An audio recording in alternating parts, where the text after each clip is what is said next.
What did you decide to do? It's okay, babe. That's our cat. I'm pretty sure she's... Is she done?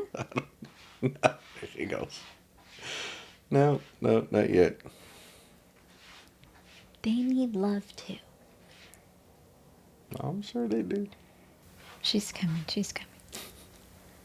She's coming. Right? Right? You're done? I don't even remember what you said. This is why we need a studio. I don't know what she's doing. I don't know what she's doing in there. I don't know what's happening in there. After these things, the Lord appointed 70 others also, and sent them 2 by 2 before his face into every city and place where he himself was about to go. Behold, I give you the authority to trample on serpents and scorpions, and over all the power of the enemy, and nothing shall by any means hurt you. Nevertheless, do not rejoice in this. The spirits are subject to you, but rather rejoice because your names are written in heaven. Hi, I'm Juan, Hi, I'm Mayra. and we just want to share our testimony today. So thank you for tuning in. Thank you for watching. Thank you for listening. Yeah, thank you for joining us today. Okay, we'll start off in prayer. Jesus, this is your time.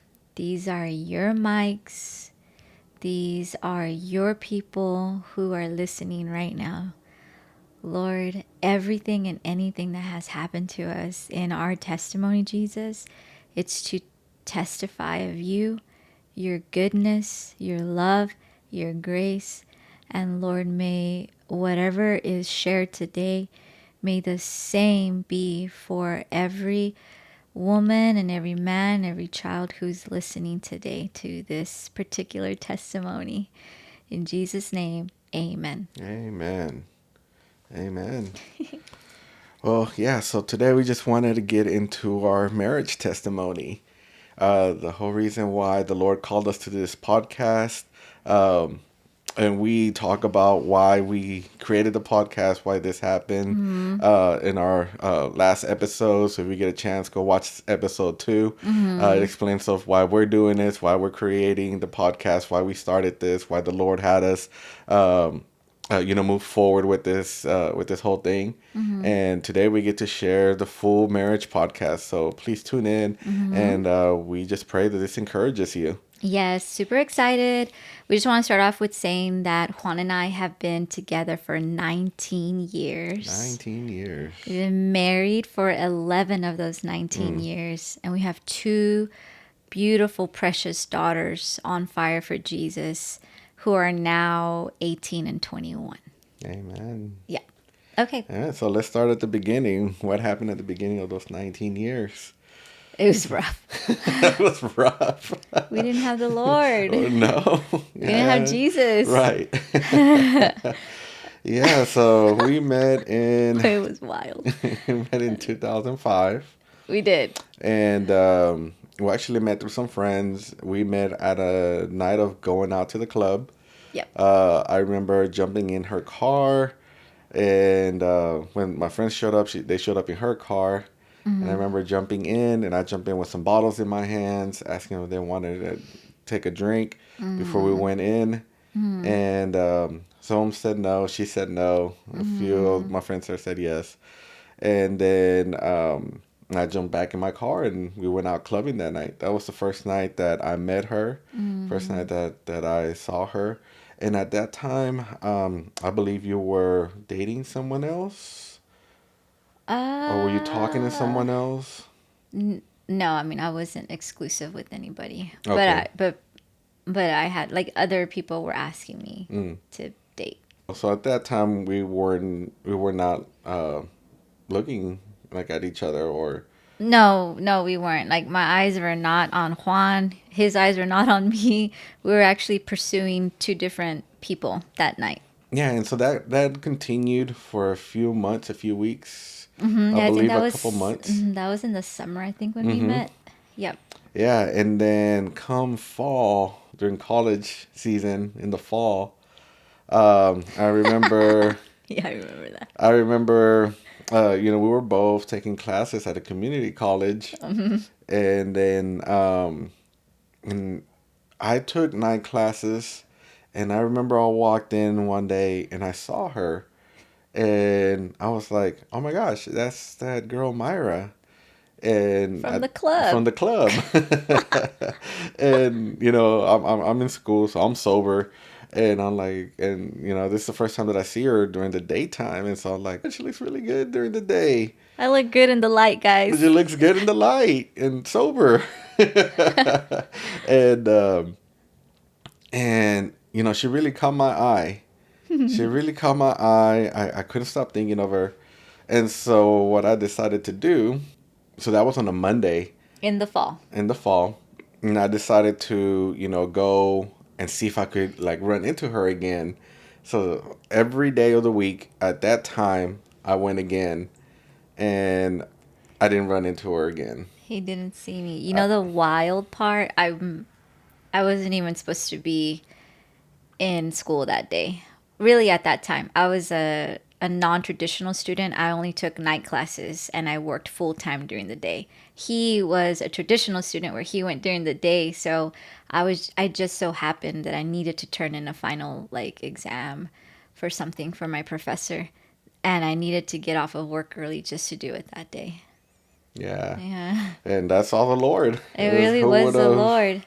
Who would have thought? That was the only time I went to school during the day. Yeah. Every other time was during the evening. And that was the time when, because I had seen you before, those nights at the club when you were like, completely dressed up and completely your hair done, your makeup done.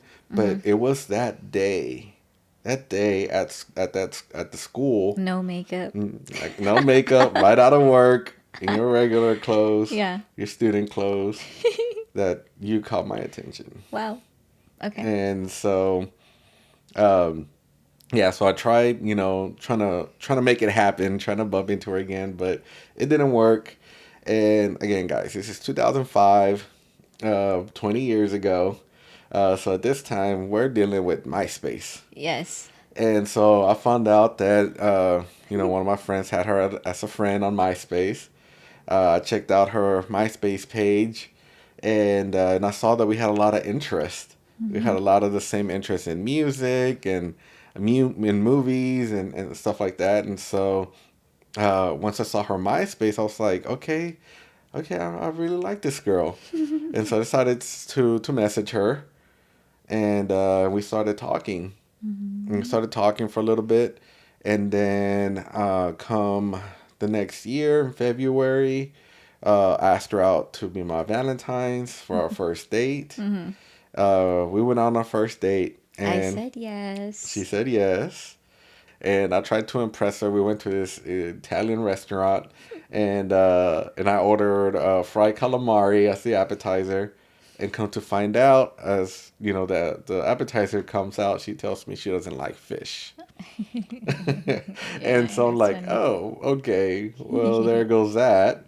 And the rest of the date, went well. We had a lot of good conversation, and then and we kept talking. We kept talking on the phone, and it was a few weeks later on her birthday that I asked her out. And I said yes.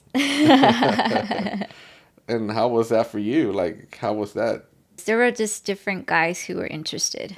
But I already had my oldest daughter, so she was from a previous relationship, a very not healthy one.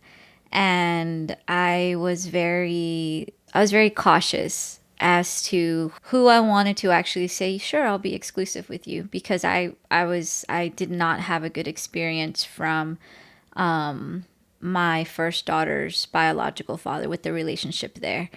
And so here I am, I'm already a single mom. I'm working full time and I'm going to school full time. So I didn't have time to play games. I was like, I'm not playing games. I'll go out for a free dinner for Valentine's Day. Thank you very much. But what it was about Juan versus him versus the other young men that I was talking to is that Juan didn't want to stay. He didn't want to stay where he was at. He had dreams. He didn't want to take for granted what his parents sacrificed for him to have, and he wanted to take full advantage of having success in this country in a good and healthy way. And he didn't want to. He was just tired of the fast life, tired of making money fast, and he wanted to actually legitimately have a future, a good one.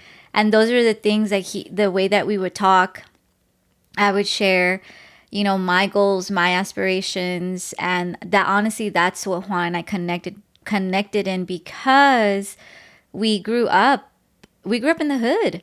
And so when you grow up in the hood, you chase hood things, you chase the fast life, you want money fast, you want success fast, and you want to do it in such an unhealthy way. And it's in a way that actually leads you into, honestly, darker paths. And we really didn't have guidance, to be honest. And so that was one thing that about Juan that truly attracted me to him, was that he wanted a life better than what him and I were experiencing, than what him and I grew up in. And the amazing part about it was that, again, once we started talking and got above the surface stuff, and we started to get into deeper talks about our aspirations and our dreams and our goals, again, we had a lot of the same aspirations as far as what we wanted to do in life, and as far as what we wanted for our futures.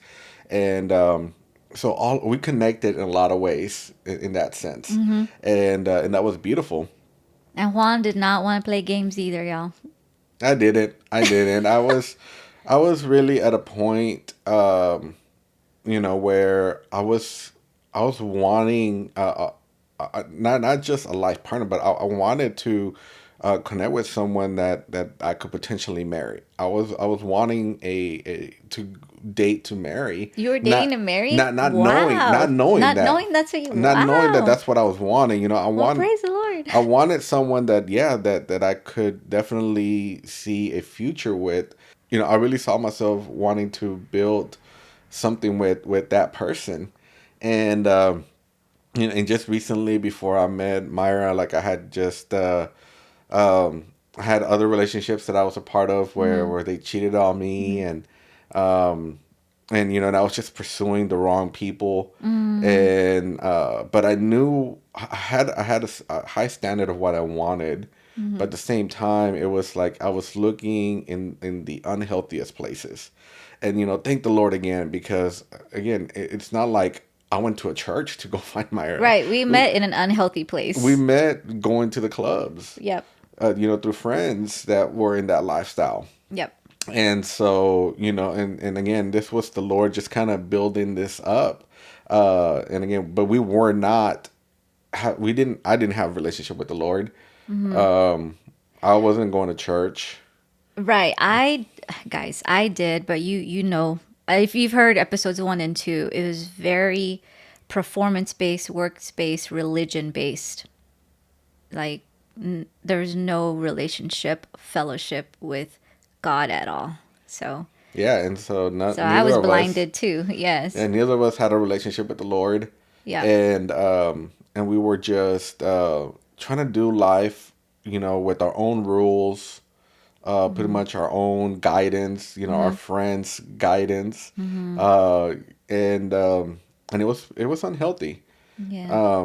but it felt good when we met and we started dating. It felt good to find someone that I could connect with in those ways, Same. and so yeah, so then we went out to go celebrate her birthday, and we kissed for the first time. And again, we were at a club. Yeah. We were at a nightclub, and in the middle of the dance floor, just as the night got started, we started dancing, and And then we we hadn't kissed kissed. before, by the way. This was our first kiss. Yeah, this our very first kiss. We hadn't kissed before. Our very first kiss, um, and it was like the movies, guys. Like I tell y'all, it was like the movies. In the middle of this nightclub, everything basically turns black. It's like it goes silent and Mm-hmm. like the room is spinning. Yes, That's how it was for same, me. same. That's how it was for me too. I'm like, what is happening right now? And that was the first time that I felt that way after kissing someone. Same here. And so, It was romantic. I thought that was just stuff you saw in the movies. No, yeah, but it happened. I experienced it, and he experienced it. yes. And then we talked about it. And we're like, I felt this, and she's like, I did too. And it was incredible. And so, and we started dating.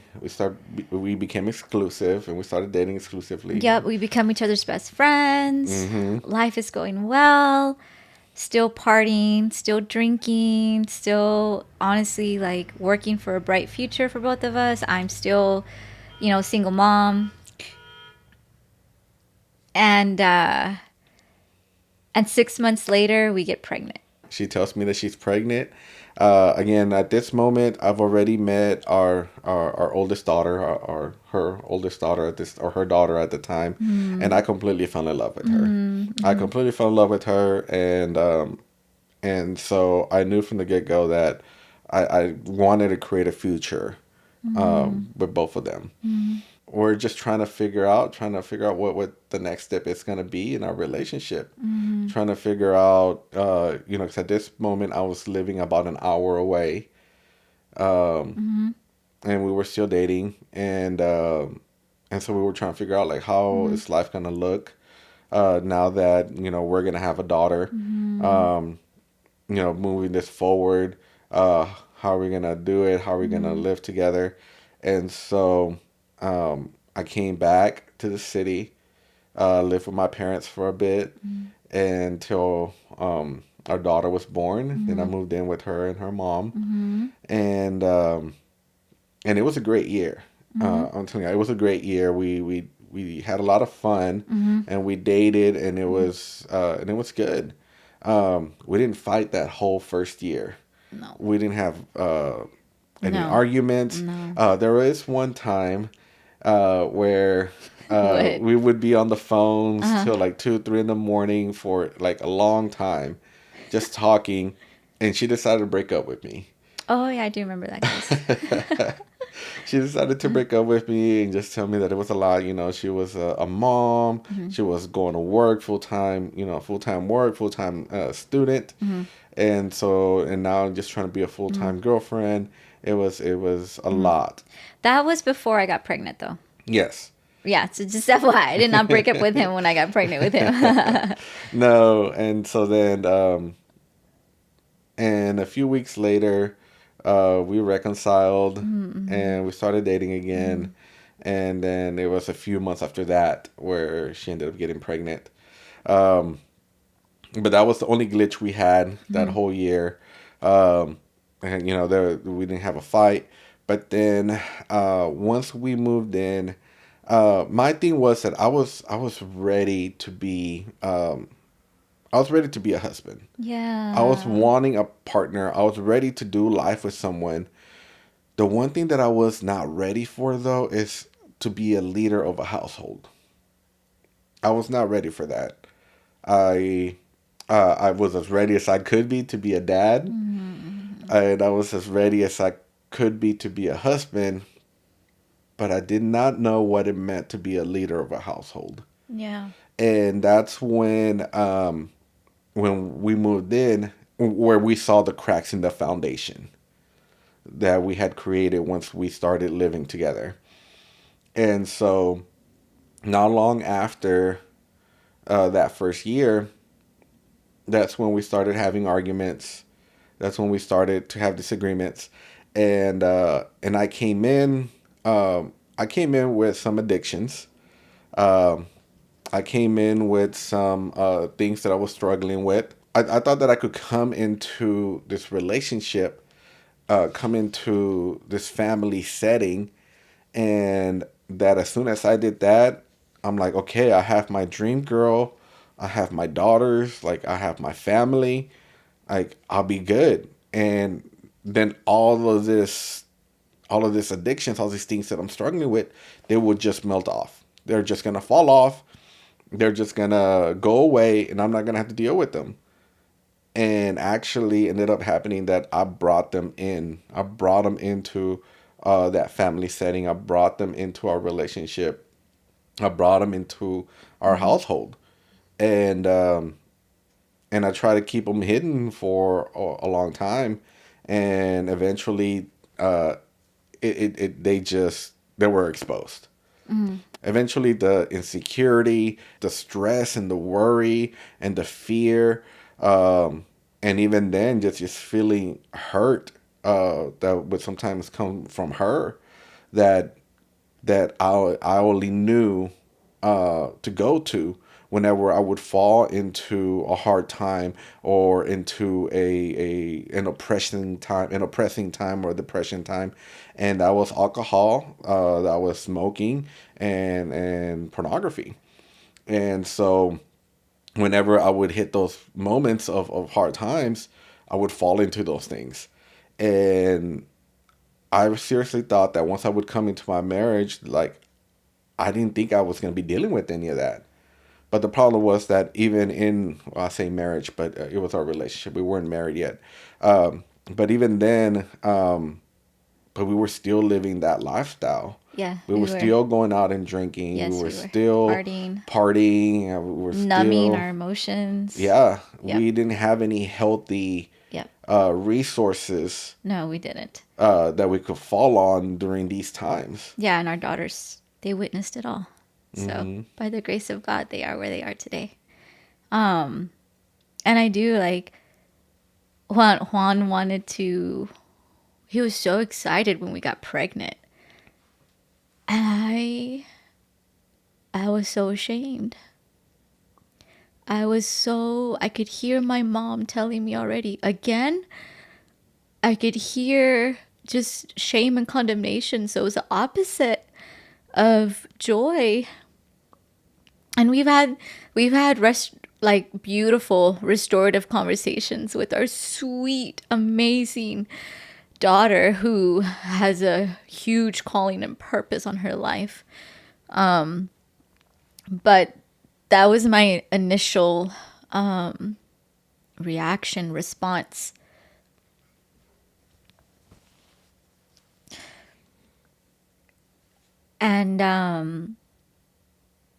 And so anyway, so Juan's like, maybe we can get married.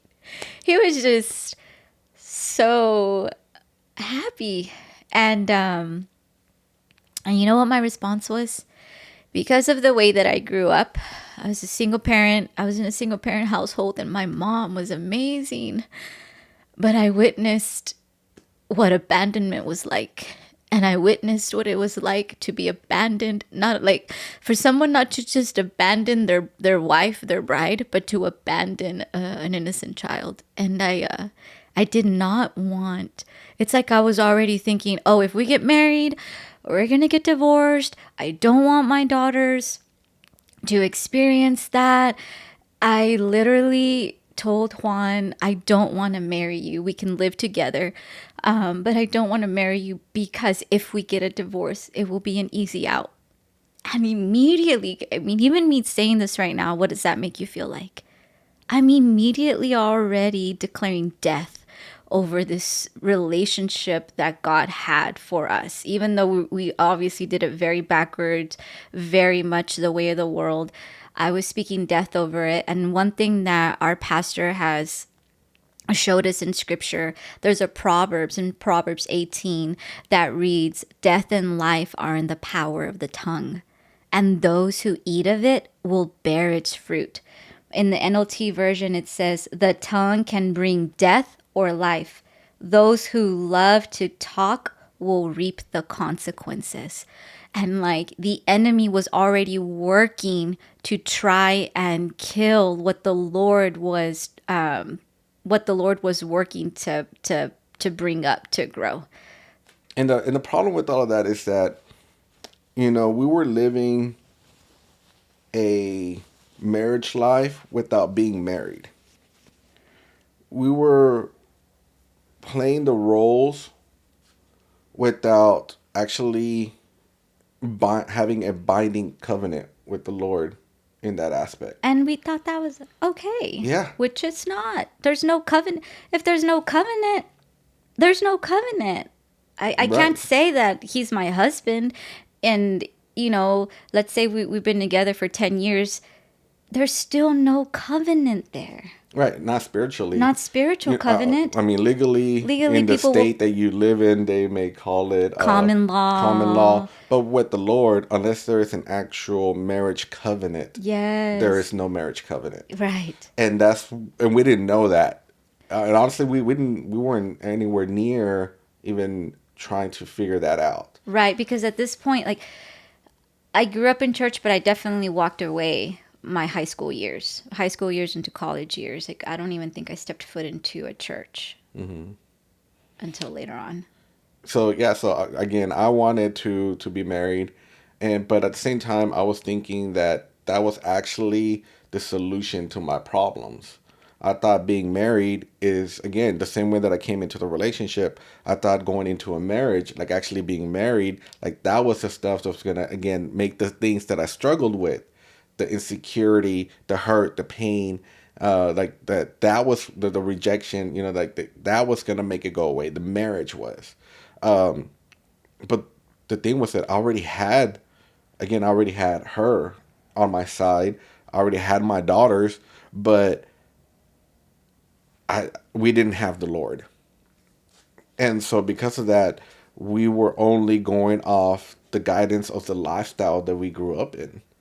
And that was of the guidance of the music that we listened to, the movies that we watched, the people that we let Our childhood influence us, experiences. our child experiences. Yes. And so then what ends up happening is that we start making our own guidelines through those things. Yikes. And yes. And so then the thing is that she makes her own guidelines through them. I make my own. And what happens is that they clash. Yep. At this moment now, they clash because I want things done a certain way. She wants things done a certain way. And it's like, well, you're not listening to me. And she's like, well, you're not listening to me. Ugh. And it just becomes it just becomes A world war. yeah, we're just butting heads all the time. Yep. And so that's what started happening. Yep. It started to happen a lot. And And in the middle of it, chasing success, chasing careers, being young parents to young children. Trying to, make something of ourselves and still, not understanding that we're not fully healed. It's like we're so wounded, but we're like halfway just forcing ourselves to keep going. yep. Like we were just like, keep going, keep going. That's all we know to do is Yeah. just to push through. Push through. Yep. It's just and it's not like push through and persevere. No. It's No. like push through and suppress. Bingo. That's exactly what it And was. what was just happening, Suppress you your push it. emotions. Push it down. Push through. and when we kept doing that, there came a moment where the suppression was just pushed down so much that then A blow up would happen. a blow up would happen. And not but it wasn't just that, it's that. So yeah, a few years later down the road, and again we're again pushing through because we did there was love there. There was, we still loved each other, but it became hard. It became a struggle, and to be able to love each other. And so but we still loved each other and we still wanted to try to make it work. So we suppressed and pushed through, but through the suppression, we each had our own outlets. Yeah. And mine was drinking alcohol and my other vices. Mine was drinking, anger, and cleaning. Cleaning, drinking, anger. Yeah, It's and not good. and it wasn't good because what ended up happening was that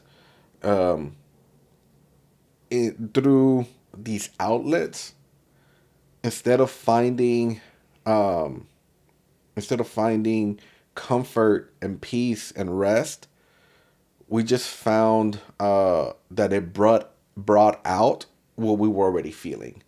So Mm-hmm. if she was angry and she would drink, she would become more angry, Yeah. or if she was cleaning, she was cleaning, but then anger will build up, and Yes. she would be angry at us. Yes. And by us, I mean like myself, our daughters. Yes. Like she would be mad at us.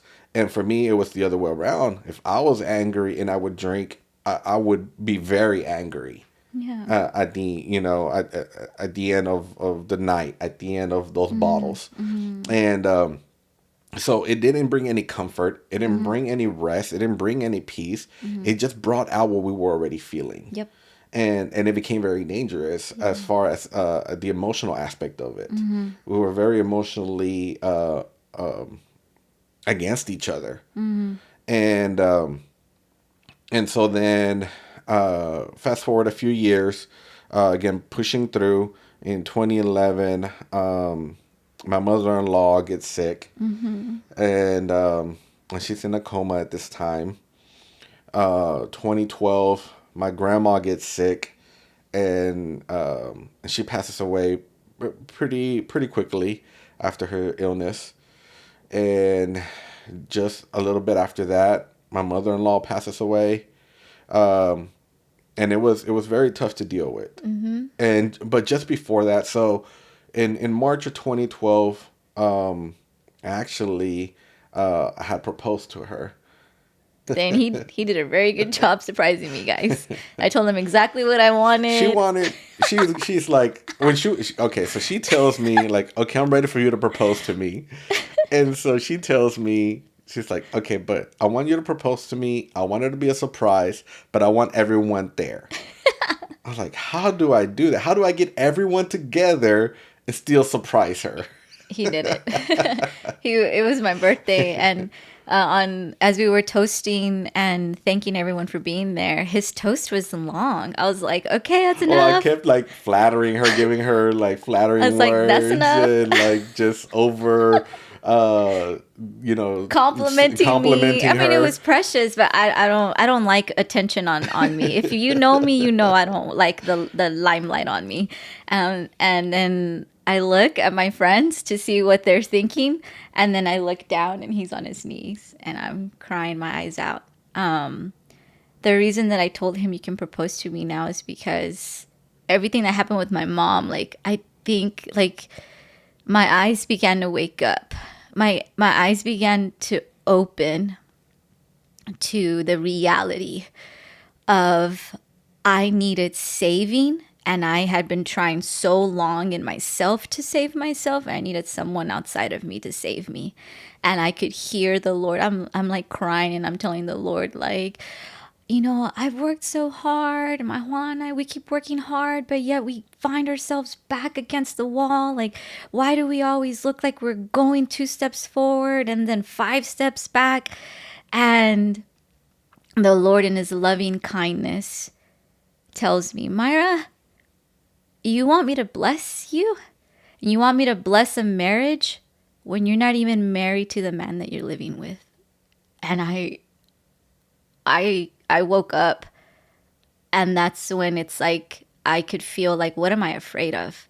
And then that's when I tell him, okay, you can marry me now. And Juan was just so gracious, and instead of being prideful, he proposed to me. Yeah, and so this time again, like we're suppressing things and pushing through, and we started going to church. We started going to a Christian church. Mm-hmm. I grew up, if you've listened to the other podcasts, I grew up Catholic, Mm-hmm. and at this time we're going to a Christian church, and because we just knew that there's something better. Mm-hmm. There was something more to life that we were missing. We just didn't know what it was. And Mm-hmm. so we thought maybe it's in the church. Maybe it's in there. Because Yes. we see all these people as we're going to And they're church on Sundays, happy. and they're happy and they seem like they got Mm-hmm. their life together and they Yes. seem well and they Yes. seem good. So maybe that's what we're missing. Maybe we're missing going to church. Maybe Yes. that's what's going to fix all of this. So we started going to church, and the thing was that we were just going, and but we were still going out on Friday, Saturday nights, and then going to church on Sunday mornings. Sometimes Wednesday, Thursday, Monday, Tuesday nights. Yeah. And and still going out drinking, and then showing up to church, maybe for the last 15 minutes, last 30 minutes. And, but we were going to church now. And so, Super reckless lives, yeah. but still like we wanted something. We wanted freedom, Hmm. right? Like we were like, there's gotta be something better than always fighting, always being depressed and oppressed and then In lack, always and lacking. yes, always lacking. Right, Always, right. always having a lack of time, a lack of peace, a lack of finances, a lack of joy, like always a lack. Yep. There was always a lack, and Yep. always finding something to compensate for it, but never finding the right thing. And so, yeah, and so again, at this time we're going to church now, and that's where she hears God telling her this. And so then I'm like, okay, finally, like I get to propose to her, like we get to like be married, and finally these addictions will go away. And at this time, like she's starting to see the depth of my addictions. She's starting to see the darkness of my addictions. Yeah. Yeah. And at this point, like she's telling me, like you need to stop. Like you can't continue this way. We can't be going this way. Pause, And pause. Right, because I'm telling him you can't keep going this way, you need to stop. I'm telling him this because at this point Juan already had his second DWI. hmm His second one. His first one was when we were dating. His yeah, second one was when I was eight pregnant. months pregnant with our daughter. Yep. Yeah, so my second DWI. And again, so now we're just kind of moving forward. I'm trying to figure out how to fix myself. How do I fix myself? And I'm thinking, okay, finally, this marriage, once we're married, again, that's going to fix it. That's what's going to fix my insecurities. That's what's going to fix my hurt and my pain. So, yeah, I'm ready for this. So, 2011, we start doing the ring hunting and everything. And in 2012, I proposed to her. But then, literally soon after, that's when my grandma got sick. And passed away. That's when her mom passed away, and again, just dealing with all that grief and the pain, and not having a true healthy outlet, led us back into all the drinking, all the again, all the vices, and and kept us in this path of just destruction. But we kept pushing forward. We knew that there was something that we knew that we loved each other, We did. We did. We loved each other. and and we kept moving forward. We kept moving forward, and just wanting the what we had seen at church, what we had seen with our friends at church, wanting that life, and we just thought that, okay, if we can get to the marriage, we'll get there. At least I thought that. And so, Same. I thought the same. yeah, and so if we can just get there, this all will go away. And come 2013, we end up getting married. It was beautiful. It was a beautiful wedding. It was cold. It was gorgeous. And it was, yeah, I thoroughly enjoyed our Yeah. wedding. Yeah, I give it It to was Jesus. it was a beautiful wedding. We had all of our friends, we had our family, and thoroughly enjoyed it. But then again, just soon after that, um, something happened where I fell back. I fell back, and we were again just clashing this whole time. And I'm going for help. I'm going to help with some of the people at the church. I'm going to seek help from a therapist. I'm going, and then after that, I'm seeking help, going to AA meetings. And I'm trying different things. I'm trying different different ways to fix my addictions. And for a moment they worked. For a moment I would stop and I would find a remedy, and it would work for a certain amount of time. But then a few months down the road, a year down the road, something would happen when I would suddenly just fall back. And it kept going like that for a few years. And I kept making excuses to going back to like the drinking. I kept making excuses that, you know what, I've been working hard all day, uh, coming home, dealing with all the stress, all the financial bills. Like I just want to come home and I just want to have a couple of beers. So I would show up with a couple of beers. And soon after, a couple of beers turned into a 6 pack, turned into a 12 pack, and then that turned into just hiding beer bottles and liquor bottles all over the house, thinking that I was gonna away with it. Um, and Myra would find it. She kept Yeah, finding it. our daughters would find them. Our daughters were finding them, and we came to a point to where, I would she would find it, and she was tired of it, and I would tell her like, I'm sorry, I'm gonna change, Mm-hmm. I'm gonna be different, and again, and I would find a remedy, and then a year later it would happen again. Mm-hmm. And it came to a point to where in 2017, at the beginning of 2017, I found myself back in the addictions. And at this point, I'm praying to God, like, God, like, I don't want this. I don't want to deal with these addictions anymore. I don't want to keep falling back to it. I did not know I did not know the verse that says that, like a dog that goes back to its own vomit, like a pig that goes back to the mud. That's what I kept doing. I did not know that that's what I was doing.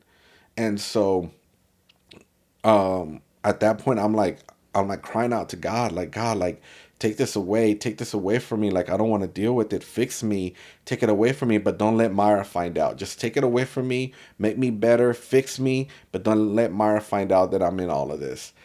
And and come a few months later, we end up finding an opportunity to where I can adopt my oldest daughter, Mm-hmm. and we're starting that process. I had just gotten my driver's license back after Mm-hmm. not having a driver's license for about 10 years, and and things, on the surface level, things are good. I'm doing really well on my job. Myra's doing really well at her job, and our daughters, we're going to church, and our daughters are baptized, and we're just like okay, we're serving at church, so everything looks good in the surface, but behind closed doors there was still a lot of tension. There were still a lot of fights. There was still um, a lot of bumping heads, and so we end up. So then at that time in the summer, um, I end up, uh, I'm feeling good, and I end up buying me a 6 pack, and I'm drinking it as I'm driving home. And at this point, I'm already drinking. And I'm at the point where like I'm drinking throughout the day, and I I'm I'm driving home while I'm drinking, and I get pulled over for a broken headlight, and this is my 30 WI now. I get taken in, and when I get taken in, I'm just like, not again. What am I gonna do? What am I gonna tell Myra? And I get taken into jail. I get arrested, and she gets the phone call, Mm-hmm. and then she shows up, and she shows up with her brother, and they see me getting arrested.